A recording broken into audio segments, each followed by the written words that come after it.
Contrast uncut, yeah, you know that's us. Where we only speak the real and the real rock with us. Where we motivate the people and politic on success. Oh no, we ain't DJ Khaled, but they swearing we the best. Contrast uncut, contrast uncut, contrast uncut, contrast uncut. What's happening? It's Contrast Uncut. It's season 3, episode 17. Man, big shout outs to Uncle Snoops Army, Bobby D Present. I appreciate you, brothers. It's your host Zylo, aka DJ $1 like I won some money. Today we have a really incredible, dope special guest. He's from Durham, North Carolina. Yeah. He's known for being an entertainer, rapper, chef, brand ambassador, and philanthropist who truly understands anything is possible. This brother, anything is possible.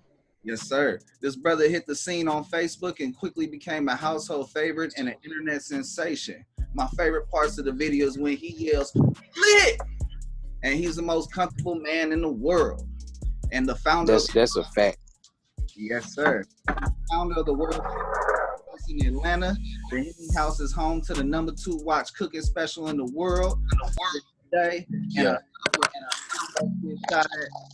He recorded and mixed and countless epic Henny videos, and most of all, where anything goes. If you don't know who I'm talking about by now, it's all good.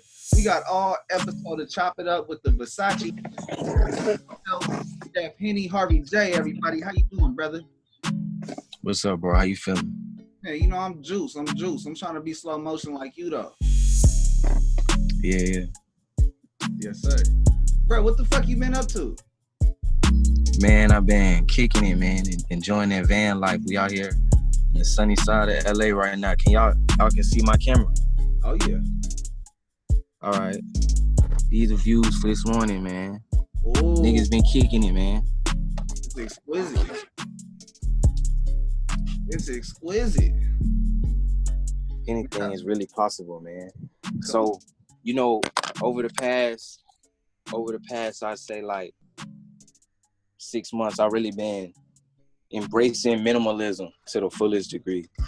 And, you know, getting back in touch with nature, getting back in touch, you know, improving my diet and just, you know, living my life under full control.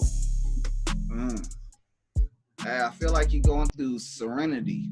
Like everything you're going through is giving you a sense of freedom beyond what you thought you already had free. Yeah. Exactly.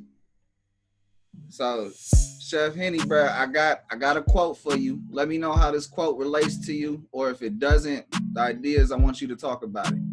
You ready? Yeah. Follow your own passion. Not your parents, not your teachers, yours. Robert Ballard. What was the first part? Follow your own passion. Oh yeah, for sure. That's in me, bro. Because you know, I'm one of the most passionate people on this planet. One of the most creative people on the planet. So yeah, that definitely resonates with me. Absolutely, bro. I mean, you known to put your stamp on things that you are passionate about. Not if the money behind it, not if, you feel me, anything else is there. It's because you genuinely love something, and that's something that the game really lacks. They lack that the passion. Yeah, it's a big thing for me, man. Like, I've turned down opportunities, you know, for a lot of money just because it ain't sit right with my heart. It ain't sit right with my spirit. So.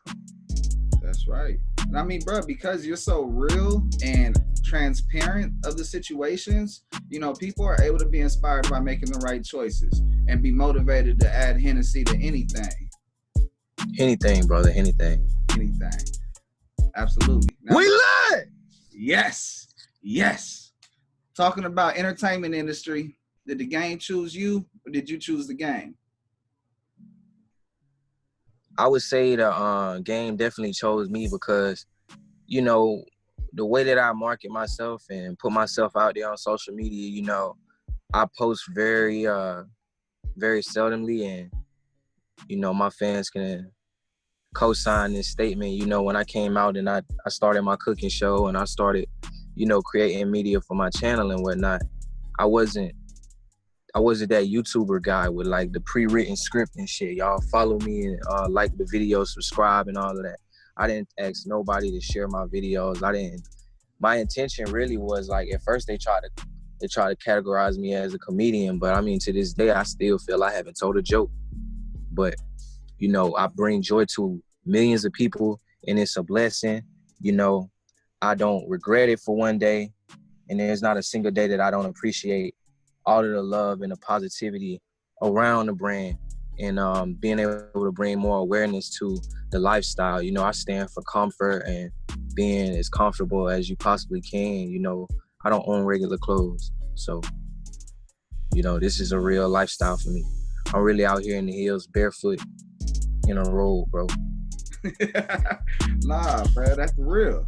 And bro, you bro. No cap. No cap. Bro, I say this all the time. You got to be comfortable. You got to be confident. That's where greatness lies. And you are definition of greatness because you're not only comfortable, but it's confidence. You know, when you seldomly post things that everyone's going to react because the genuine passion and love is there. Myself included, right. Bro. I live for when you post shit. Right. Man, they trying to scam stuff. Oh man, so bro, I want to dig into your first confirmation that you know this is what you're supposed to do. What was that? What was that moment? I lost all of my possessions in 2015. I thought I was going to. I flew to LA.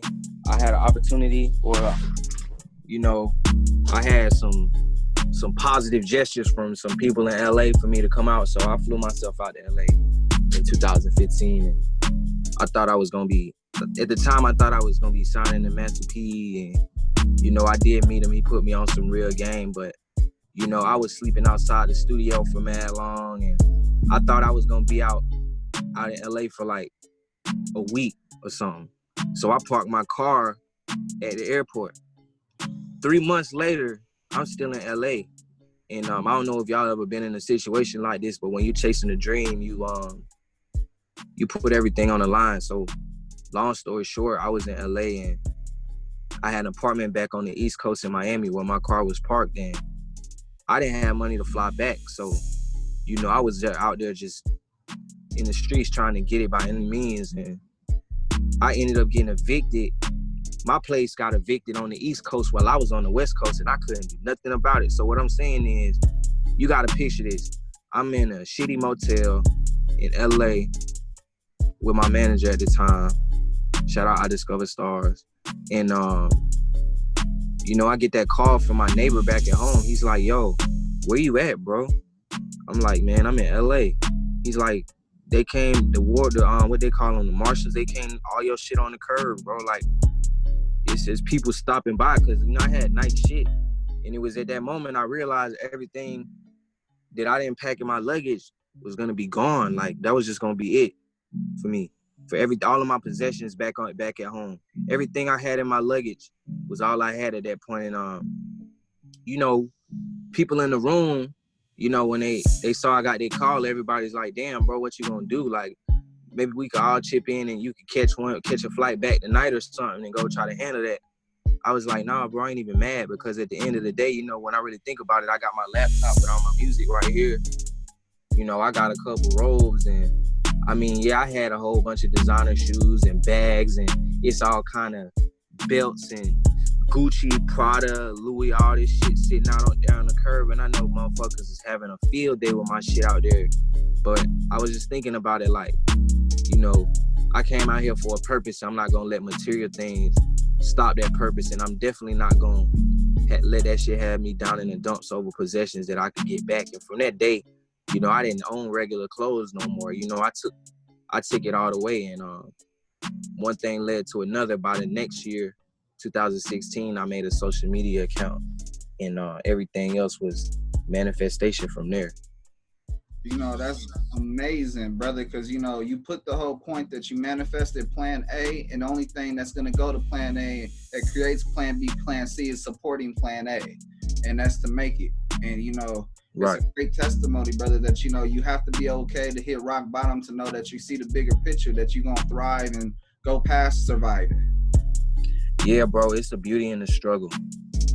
Yes, because you won't feel And you have to embrace that. Like, a lot of people, when you down there, you feel like you don't see the light at the end of the tunnel, but that's part of the magic of manifestation, is that you have to see it before anybody else sees it. So if you see it before anybody else sees it, then it becomes something that you can bring to your life with the proper steps and the proper determination. Absolutely. No, you're a true visionary, brother. A real marketing guru, bruh. Because, like, some of the stuff that you do, bruh, it's like, oh, I have to share this. And he didn't tell nobody to share this. But it's like what he just did, everybody got to see this. And you have that capability and you captivate that with effortless. Right. But, you know, everyone knows that anything done easy is never easy. Anything done easy is never easy in the long run. If you got it quickly, it'll leave even quicker. Whew. Come on, that's why you gotta take the long route. So I feel like we dug into some of your lows. Let me know some of your highs.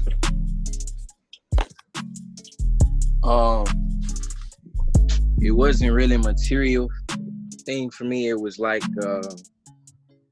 I knew I was on the right pace when I started meeting people, and I was like, the first moment I really knew what I was doing was working out for me is when everybody was telling me about how hard it is to get in Coachella and how you gotta have a ticket. And I remember that night, because I had always heard about it, but I didn't know nothing about Coachella. I didn't know how much it costed.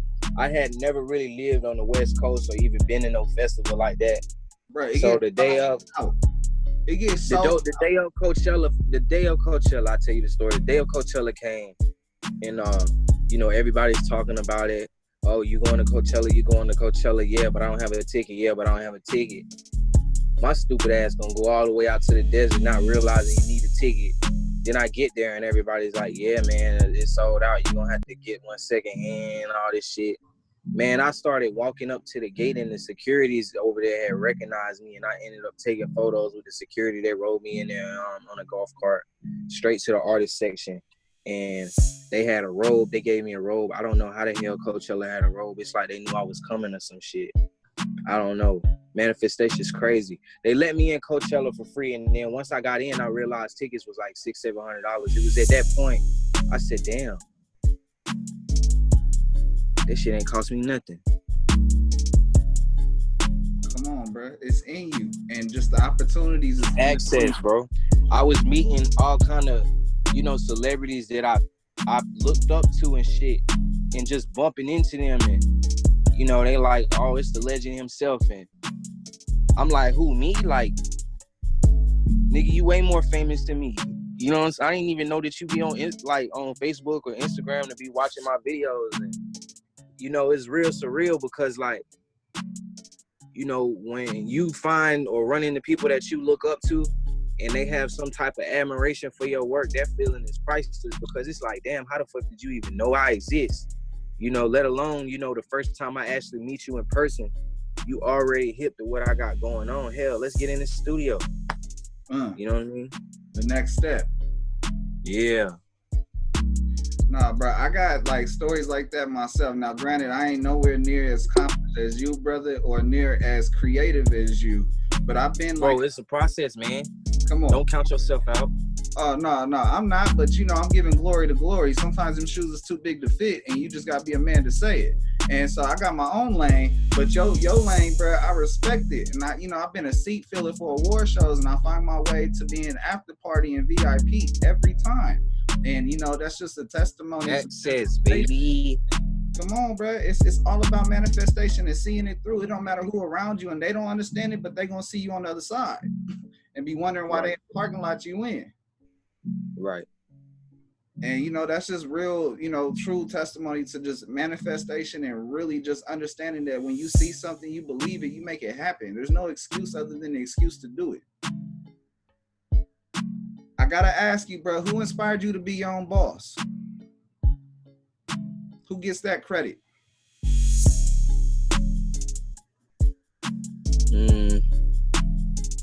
I don't really have idols, bro. And I wish I had somebody to name.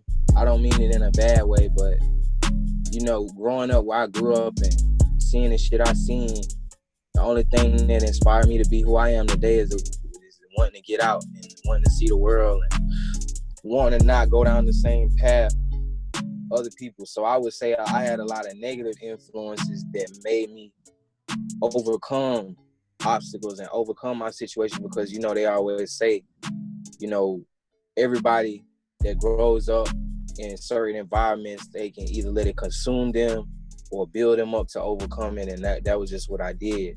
As far as the boss shit, man, I wish I had, figures in my life early on to show me the ropes or, show me that certain things was possible. But really in the streets where I'm from, bro, there ain't nobody that's really making it out like that.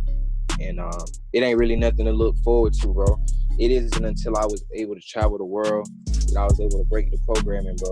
I feel like that's the biggest thing that, anybody between the ages of 16 and 25, they had to break that programming, because we program our whole lives to feel like a certain mentality is all there is to life. Them field trips in 3rd and 5th grade don't really cut it, don't really show you the world for what it is. A lot of people, you just got to get out there and see it for yourself. Come on. The streets teach you a lot more than them schools. It's just, it becomes a struggle when you got to decide between the streets and the schools. Yeah, and I'm not really an advocate for, the American schooling system, but at the same time, everybody has a different method and a different route to greatness. What school doesn't teach us is that it's 1,000 ways to reach the same conclusion. In math class, they teach you to show your work, but they expect you to show your work so that they can see that you use the same exact algorithms and the same formulas to reach the same conclusion that they came to. They don't teach you that, 2 + 2 = 4, but 2 × 2 = 4. 1 + 1 + 1 + 1 = 4. It's all type of different ways you could get to the same conclusion, whatever you want that to be, without having to go the route that people's telling you have to go. My family told me I had to join the army or else. So I had to make shit shake.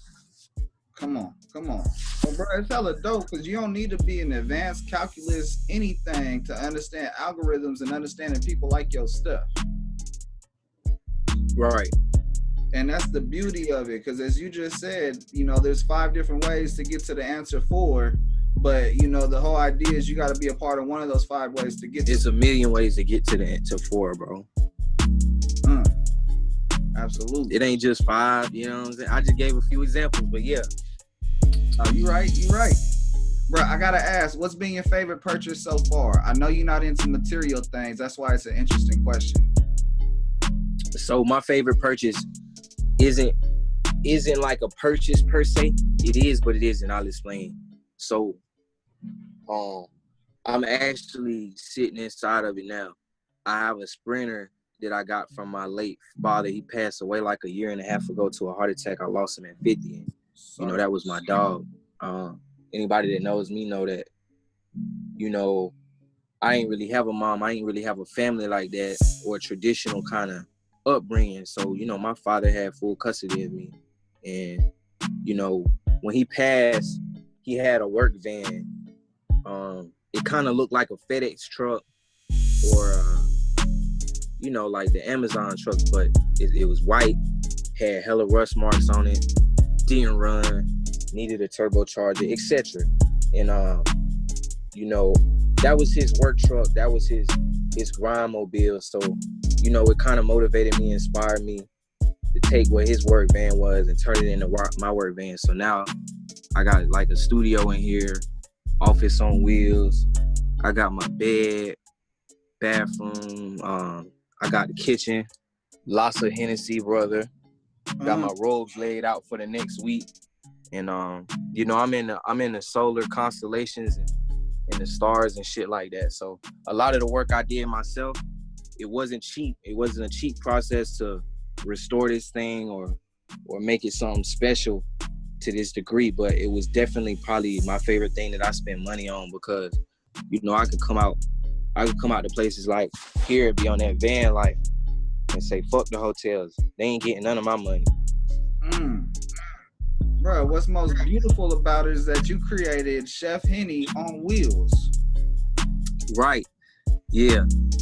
And people think people think my brand is like a character or something, like I'm acting, or you know, I never been in no movies, I never been in acting school or none of that. But you know, people meet me and they always say, damn, I thought you was gonna have on, I didn't know you was gonna really have on a robe. And I'm like, what you thought I wear a suit and then I just switch into the robe like Clark Kent or some shit? It's a real lifestyle, bro. It's crazy though. People really think that, you know, for some reason it's a character, and I've just been in character for mad years. I don't know how the hell I would pull that off, but yeah. Bro, Chef Henny on wheels. Harvey as a fan of yours, bro, it really upsets me that people really try to really test you and see what's real and what's not. Like, bro, you do everything to show proof tests all the time.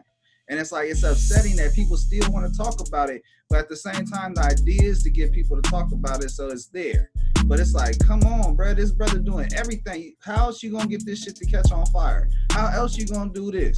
Why you gotta see what's in there? You can see the color is dark. Yeah. It doesn't make me upset. I appreciate that emotion, bro. It don't make me upset. I understand from the standpoint of, you know, a lot of people, especially influencers and people that are in this space of, you know, being influential and having a whole lot of followers and channels and stuff like that, YouTubes and all of that. They live a fake lifestyle. And I guess that's the general consensus, is that, you know, what you see online isn't necessarily real life. And I agree to that to a large extent. So, you know, I can't be mad at people for putting me in that box that don't really know, which is a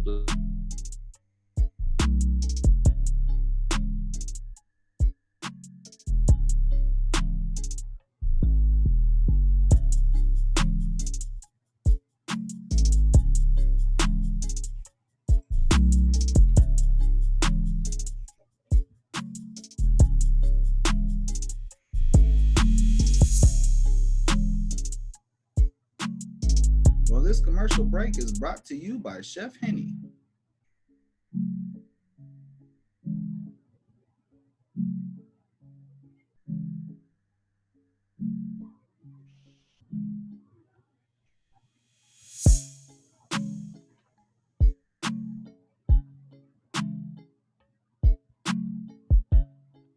We lost him, guys.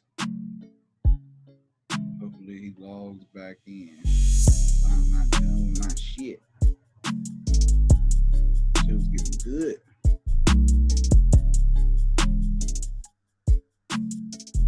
Oh yeah, this commercial break's also sponsored by Fresh Organics and Fresh Merch. Ethica.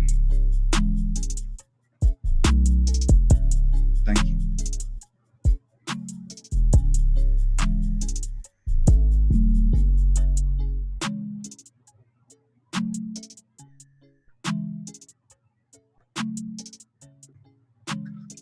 And we're back. You know, this commercial break was sponsored to you by Chef Henny. This commercial break is sponsored to you by Hennessy. So, bro, I gotta ask you. So, all your chef videos is like my shit, bro. I've always enjoyed watching them. You know, I know you haven't done them in a while, and you asked on IG the other day, pretty much if we should bring it back. And you know, I'm 1,000% like, bring that shit back. Do that shit on the road. Do that shit like you on a real cooking network and traveling and shit. Have people try your food. But my question to you is, what's your favorite 3 skits that you've done so far? I wouldn't call them skits. I would call them instructionals. or how-tos, recipes, things like that. My favorite 3 recipes, bro, I'll probably say is Henny pizza, Henny fried chicken, and probably the Henny Jerry's, because the Henny Jerry's was delicious, bro. Yeah, no, and everyone can get in Jerry's. Thing and crazy, like people think that it's all like a piece of content, which is part of the reason why I stopped doing it. Focus on other things. I still cook. It's just the only difference is I just picked up a camera. That's really the only difference. But those are my favorites so far, in my opinion. When I did the Henny pizza video, I was at a real restaurant, and the whole staff was right there.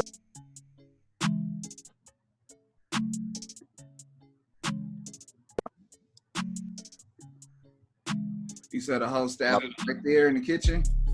Yeah, the whole staff was right there in the kitchen with me. And when I was done with the dish, everybody in the restaurant, it's probably 10 of us, all got a slice of pizza, and it got rave reviews. Let's just say that. Let's go. We lit. Yeah. Come on, bro. That's hella incredible, bro. Like, at the end of the day, I do feel you should definitely keep that shit going, bro, and just have, a little, like, I meet up here at this spot, and, I got a little pop-up, and shit, you do your thing and film that shit. But, that's just my opinion. Yeah. Bro, let's speak on the journey to success. You have really shown you can make it in any obstacle in front of you, and you recognize your gifts. And so I just, any last little words you want to put on the journey for people to just be inspired, because there's a lot of people afraid of success. They have the gift, but they're afraid. Don't stop. Consistency is key, and happiness starts with you, and your surroundings follow. Yes. What's one thing that people got fucked up about Hennessy?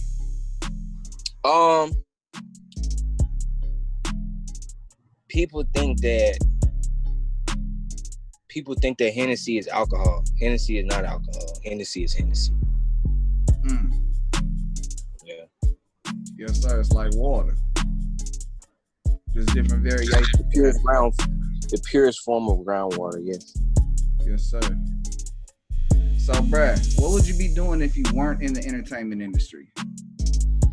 I couldn't see myself doing anything else, bro. Like, because I've never worked a day job. I've ran a couple businesses, but I still do that to this day. And my social media profile is just one of my many businesses, and I'm just myself, bro. Like, I couldn't be anybody else. I wouldn't try to be. No, I like that. That's perfect, because a lot of people try to mask themselves for what they're not. And, that's the thing that everyone loves about you, is that you're transparent. Yeah.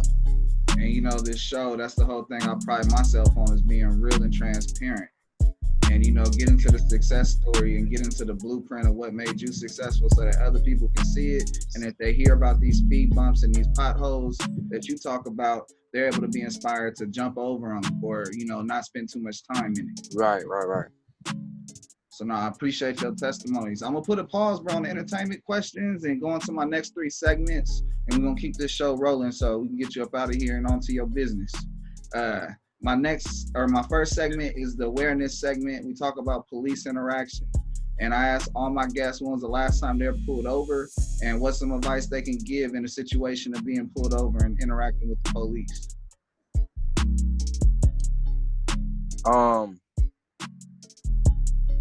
My biggest advice is to not be in a locale, avoid locales where you're prey.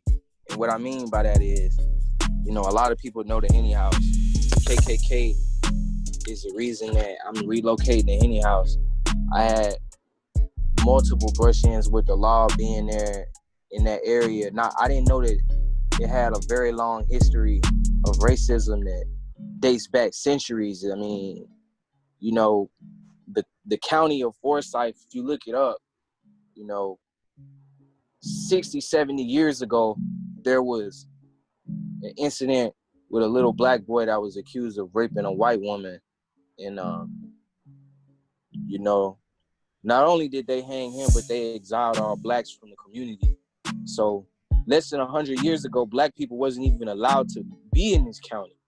So, you know, people, it's wishful thinking and optimism to say that racism is gone, but it's really not. And, you know, beyond it being a fucked up predicament that I was in, and, you know, they took me to jail and shit for no reason on multiple occasions. Eventually, I realized that, you know, being around that and just sticking around for the fuck shit, I'm just as much of a fool as they are.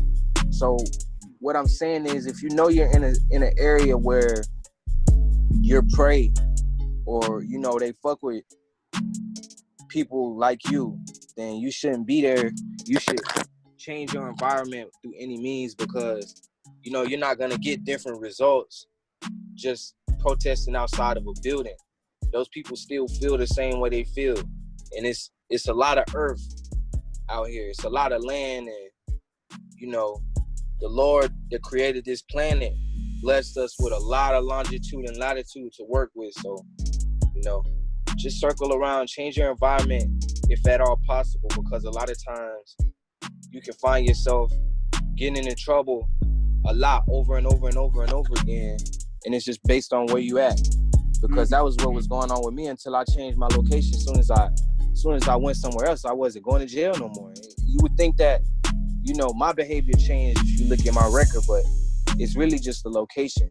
You know, you move and, you know, it might be a different situation where you at. You're right, bro. Certain locations set people up for failure. It's designed that way. Right. And it's real fucked up that we live in a society where we still have, you know, shit that allows it. And you know, the injustice of what they do is fucked up. I mean, at the end of the day, we have to keep on talking about it and bringing awareness, because, you know, knowledge is power, but when you use that knowledge, it's a superpower. And, you know, putting it out there on where that area and how it's claimed and putting more people to talk about is going to get it to change. Right. And I feel like that is the most important thing we can do, is always bring awareness, always push knowledge and power. Right. So, bro, I'm going to transition out of that. I got this next segment. It's called Trading Places. We take two iconic lives, we swap them, and we talk about it. Like that movie, Dan Aykroyd, Eddie Murphy. You know what I'm talking about? I don't watch movies, but let's get it. All right, so the idea is we take two people. The two people you got today is Rihanna is trading places with Halle Berry. Question number one is, can you see that working? I don't know. I'm not familiar with Halle Berry, bro. But Rihanna's an amazing human being, and, you know, her talent is limitless. So I don't doubt for a second that she could fill any shoe. Damn, that just killed my whole segment, not knowing what you know and don't know. Yeah, well, I mean, I ain't gonna pretend. I ain't gonna pretend to know. Hell yeah. I know she played a couple movies. I know what she looked like when I see her, but yeah, bro, I don't be watching movies like that. I didn't even watch Disney movies growing up. You know, I ain't seen the movies they say black people know. You know what I'm saying? That I should see because I'm black. I ain't even seen them movies. You know what I mean? I feel it, bro. I feel it. That's what's so dope, is that's why you're so outside the box and, you know, so creative. That's where it's like, damn, we haven't seen that before, because you're not already influenced by what's already being seen. Yeah, I mean, part of the reason I don't watch movies, bro, is because, I'll be falling. It's something about when a TV is on, maybe it's my mind refusing the programming. Whenever I'm seeing something that is acted out or something like scripted, not in a bad way to say that the art of making movies isn't great. The art of what Hollywood does is phenomenal. It's just for some reason my mind just can't process it. I be an hour into a movie and still not be able to process who the characters are. Everybody will start looking the same. I won't know who's who, and then before you know it, I'm asleep. So I don't know what it could be an action movie. It ain't a particular movie. Like, you know, I take my shorty on a movie date. She already knowing I'm going to sleep. You know what I'm saying?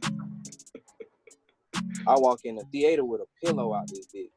You know what I'm saying? Because I know she gets something out of watching them, but, you know, I like documentaries, and the only thing that I usually can stay awake and watch all the way through usually be something based on fact.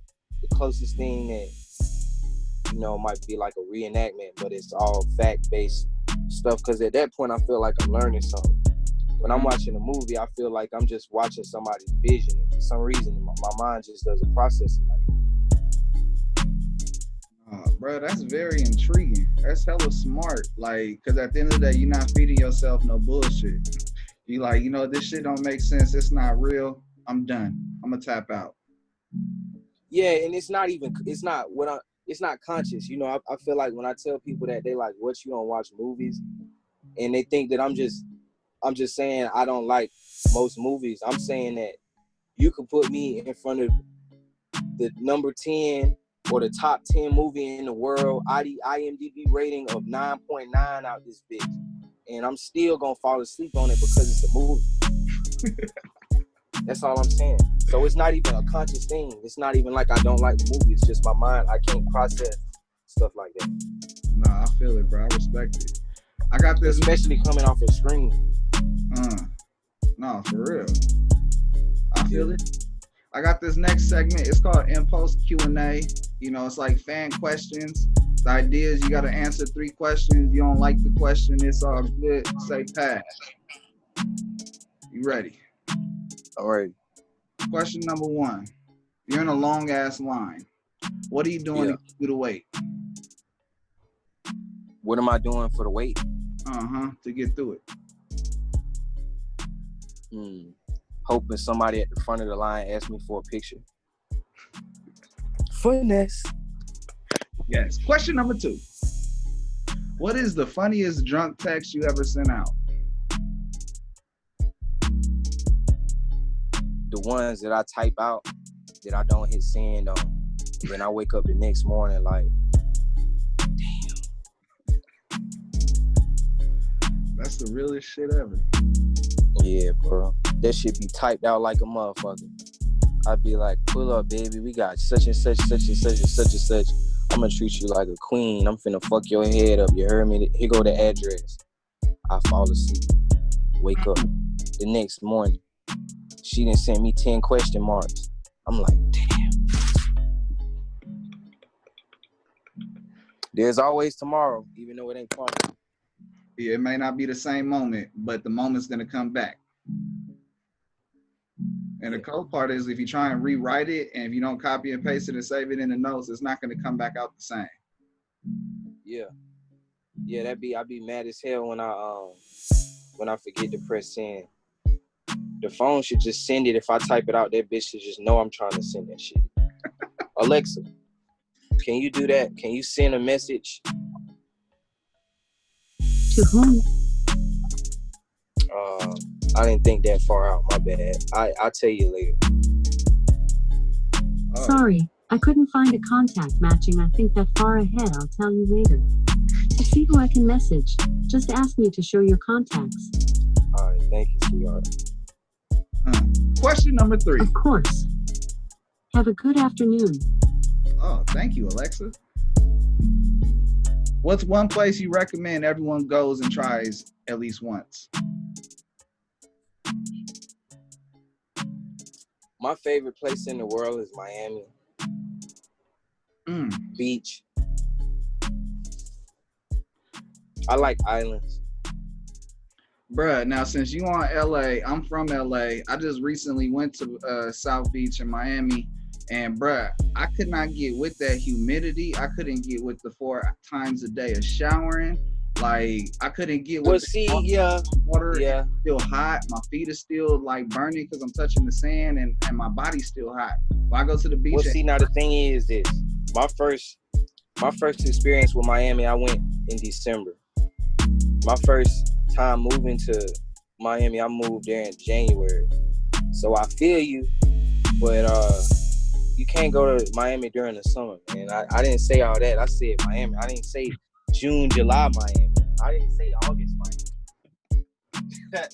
No, what I like though is you know, even in the wintertime it's 70 degrees out there. I feel like that just cannot be beat. You can't go very many places and be in America anyway and be in flip-flops and be, you know, super comfortable and the weather be great and it be November.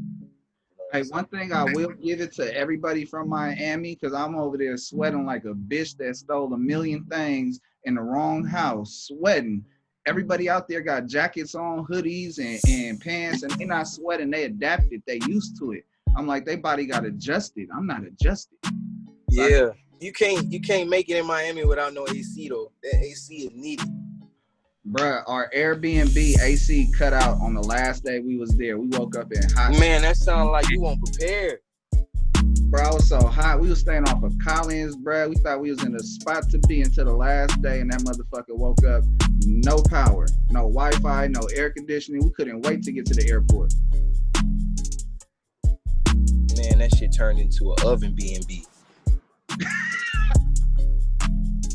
Oh, mamas, for real.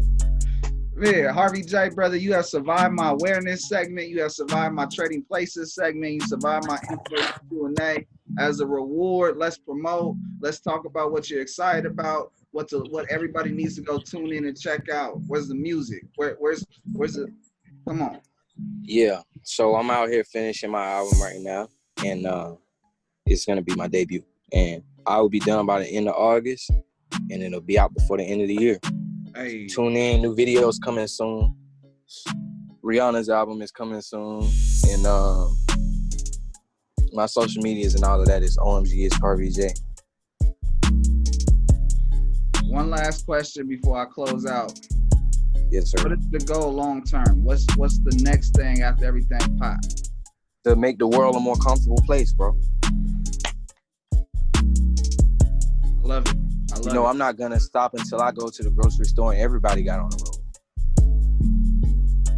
Man, now I'm gonna recommend that, you know, it takes some money to be saved up to buy them Versace's, but you know, it's highly recommended to know what that feels like. To go in Neiman Marcus and try one on, you know, I highly recommend you to do it. That's as close and as far as I got to is Neiman Marcus and trying it on. It's all good, man. You don't have to have a particular brand. It's just a preference, but comfort is the name of the game, bro. You can be comfortable with a $5 robe on. Really, I would go so far as to say that, you know, some of my favorite robes are the cheapest ones that cost the least amount of money to acquire, are some of my favorite robes.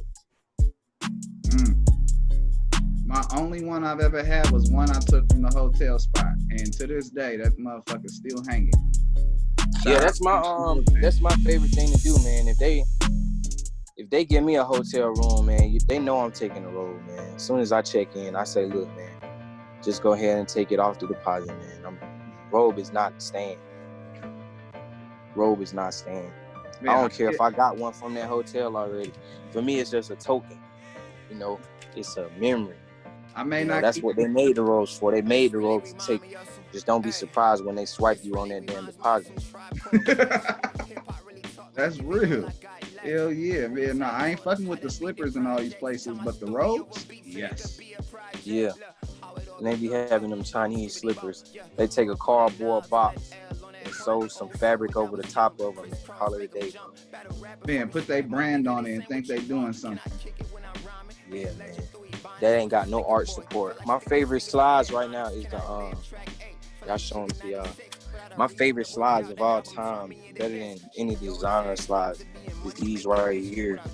The Alpha Boost Adidas are my favorite because they really built like shoes, you know, but they give you that art support. They you know, I like how they look. I wear them every day. I don't give a fuck what I got on. I'm that kind of guy, bro. I got the Christian Louboutins and the Versace's and you know what I'm saying? The fancy shit, the Fenty, all that shit. But at the end of the day, bro, I got that go-to. I will wear these motherfuckers till the soul fall off. And I got a funny story for you, bro. I like these slides so much.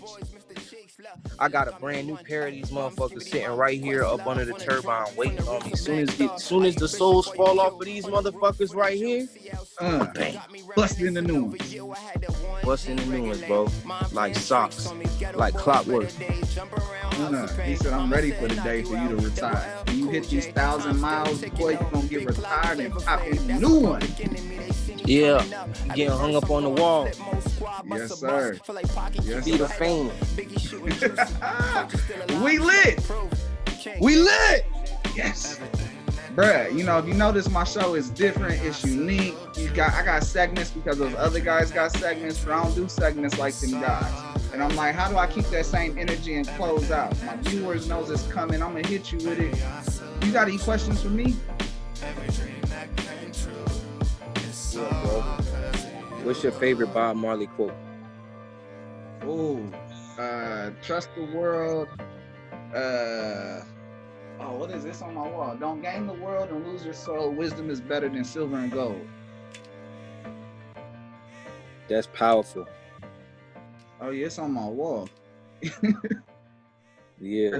And he said that at a time, bro, where Ziggy Marley was out seeing him when he was at his deathbed. And, you know, that was something that he told his son that pretty much, you know, no matter what happens, none of this glitz and glamour shit worth anything because your health is more important than it all because it can all be gone once you pass. And, you know, I met Ziggy before and that brother, he pushes the energy of living and just being happy and comfortable and prosperity. Hell yeah. Nah, that's one of my biggest influences. That brother, Tupac. Shit, I got some more. You know, Bay Area, California. We take. It's Contrast Uncut. It's season 3, episode 17. Man, big shout outs to Uncle Snoops Army and Bobby D for I appreciate you, brothers. I wouldn't be able to do incredibly dope shit like interview Harvey J and chop it up about Chef Henny and everything Hennessy and, you know, drop some gems and diamonds along in the sky and letting them just dance while they hit the ground. Thank you, brother. I appreciate you coming on the show. I appreciate you, brother. Have a great one.